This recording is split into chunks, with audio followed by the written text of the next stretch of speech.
What's going on, guys? My name is Chris Holowchek, and this is another session of Hollow Sessions. And if you're single, this video is for you.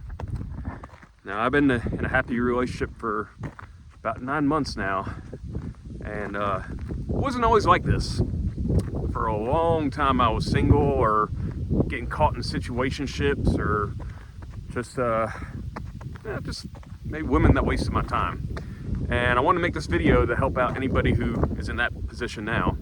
You know, spending so many years in that position, I've got a lot of experience and advice for anybody out there who's struggling in the dating market. Now, obviously, I know dating has gotten way more complex in recent years, especially since 2020. That's when I noticed it really started getting harder to date where I was at. And that event that happened in 2020 really messed with our social skills way more than you realize it. And I feel like we've never really recovered from that. It's since then is when I noticed really the struggles. I know on my end, I'm not innocent from any blame. My end, I wasn't making intentions known directly like I should have been. And, as a man, maybe I wasn't leading good enough. And these are all lessons I've learned the hard way, from failed dating. And, I've learned that and I've improved myself and, finally got to where I'm at now. But, a lot of these lessons that are hard, they do help you grow if you let it. And, but, that's not to say that, dating is definitely harder. I've noticed before I was with my current girlfriend that, I would just, I would not make intentions known, because I feel like if I did, the girl would run for the hills. I told her I wanted a relationship.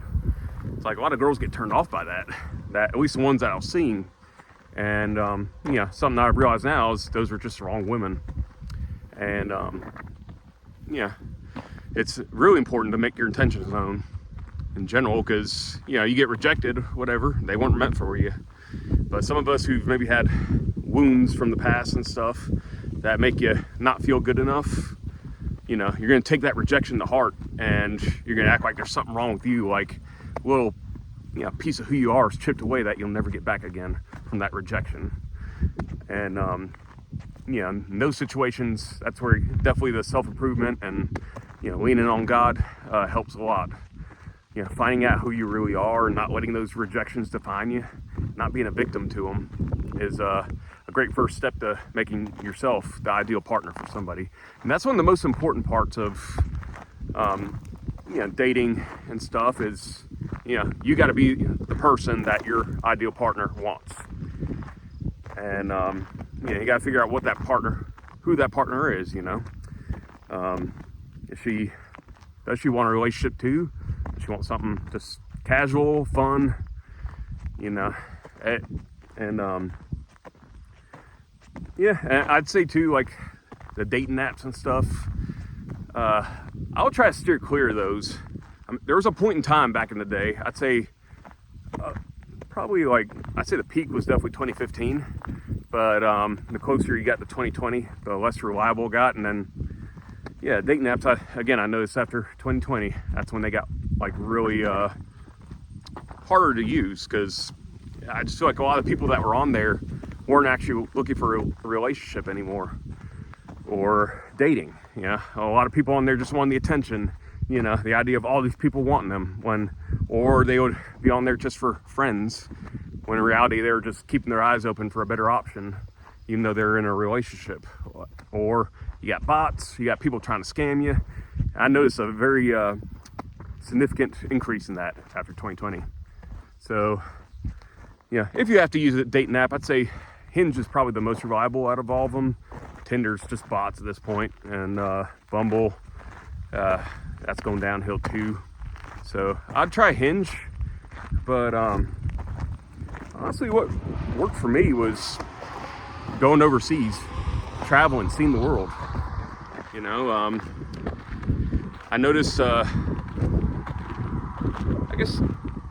dating American women, obviously is a generalization, so yeah, don't anybody take this to heart, but the girls I dated here were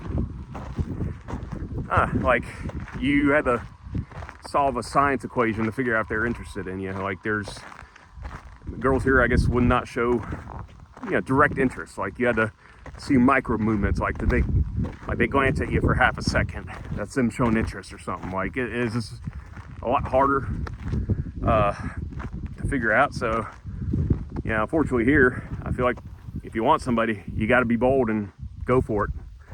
That's the only way you're gonna do it, whether you think they like you or not. Just got to take that risk. However, I noticed, going overseas, that's where I met my girlfriend. Some places you're naturally more attractive compared to maybe where you live at home. And, I'm not supporting like the passport bro movement by any means. I'm saying, should try somewhere else. If you've done everything you could, like for me, I got fit, had a successful country music career, making more money than I ever have, still wasn't enough. So, I had to think outside the box. And lo and behold, going overseas, I met a girl immediately. And she's probably the best girl I've ever dated. And she's great. And never had anybody care about me like she does. So there's girls out there for any of the single guys, and for any of the girls that are watching this, I'd say don't be too picky on the guys. That's something I noticed maybe with women.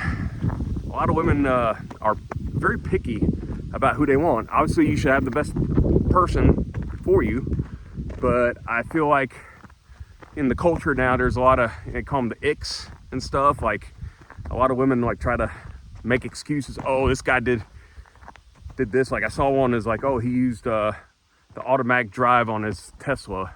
It was an ick or something. It's just like ridiculous stuff like that. In reality, the girl's just not interested in the guy, and that's that. And she's just trying to find some kind of excuse to, not make it work. To any of my girls out there that are, struggling with dating, not saying lower your standards completely, but have a more realistic view of, what's out there, what can work for you. If a guy makes a little mistake, gives you an ick, give him a second chance. Like, some of the best guys out there for you are not perfect.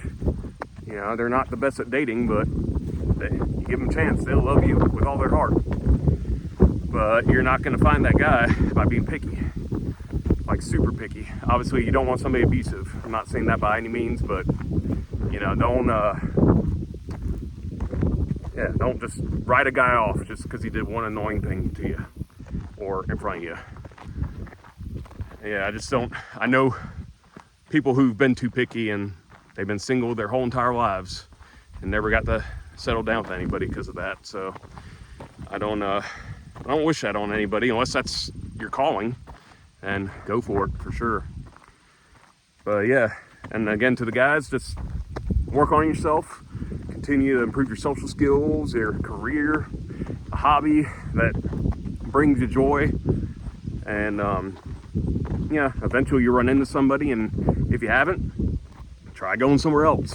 I'm guaranteed you'll find a place where you're considered more attractive than maybe your home, or more valued.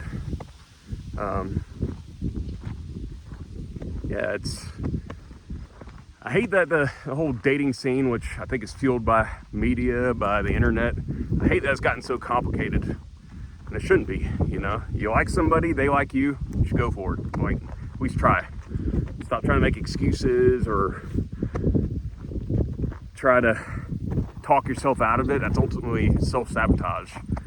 And little secret to the girls who are, maybe you've been in an abusive relationship and you're scarred from that, and you're very cold and standoffish towards every guy you meet. You want to date them, but you're too afraid to. Little rule of thumb, the abusive guys are going to be the ones that push boundaries. They're the ones that, they're not going to respect that. Like, oh, you're not ready? No, they're going to keep going for what they want. Which, that could be a good trait in some extent, but that's what I've noticed. The guys who end up being abusive are the ones that are gonna keep pushing you even when you're not ready. And they might be able to sweet talk you into it and say the right things to get you feeling right. But be careful about a guy like that. It's too pushy or too persistent. That's a recipe for disaster. And then again, to the guys, avoid a girl who's half interested in you. One of my sayings after a really bad breakup I had a few years ago was, if it ain't a hell yeah, it's a hell no. So you want to be somebody who wants you completely, not just halfway. Not even Rose talking about it, called 1 foot in, 1 foot out. And you don't you gotta value yourself to the point where you're not gonna put up with half interest. I know it feels scarce nowadays, like finding a good girl, but it's really not. You just gotta look in the right places. So ultimately, guys, this is just advice I would give myself in the past. So take it with a grain of salt, and don't take it too much to heart if anything triggered you. It's just my experiences, what I've seen, and my way of trying to help anybody out there that's struggling. You know, I keep getting fed my algorithm like dating scene stuff, even though I'm been in a relationship for a while. And I watch it just to see how people are doing out there in the dating world, and it just makes me sad for the struggles and stuff. So, but it doesn't have to be a struggle. You can make it not a struggle. You can make it something that comes naturally. I'm not going to give you advice like saying, oh, it happens when you least expect it, when you stop looking. It didn't for me. I was looking for it, and I went to go find it, and I did. It went against everybody's advice, and it worked. When I found my girl. And I hated hearing that when I was single. Like, oh, it happens when you stop looking, when you least expect it. Because that doesn't give you any control over your situation. Obviously, you got to give it to God once you've done everything you can do. But, you still need a little shove in the right direction. And that's what I hope I'm giving to anybody who's single that's watching this, that, struggling right now out there. Eventually it will get better, I promise. Just, you got to think outside the box and do what works for you. Don't take advice that works for somebody else that may not work for you. You can use it as maybe a suggestion, but again, whatever works for you is, different from anybody else. But, while you're figuring that out, it's okay at times to try other people's methods if you think it's going to work. And one of the biggest things I wish I could tell my younger self is trust your gut a lot more. Like, you got a feeling something's off, it's off. Like, you feel maybe they're getting distant, or, it's not going as planned. Trust that gut and go ahead and take action. The action that you need, the communication. That's the biggest thing, communication, I feel like, in the relationships. Something I've learned is be honest up front with your partner about everything. It's like, if you can't be honest, if you have to hide things, then it's not a good relationship. You got to be able to trust that person with everything, even your deepest, darkest secrets. So if you can do that with your partner, and they haven't left after hearing your deepest, darkest secrets, and they're a keeper.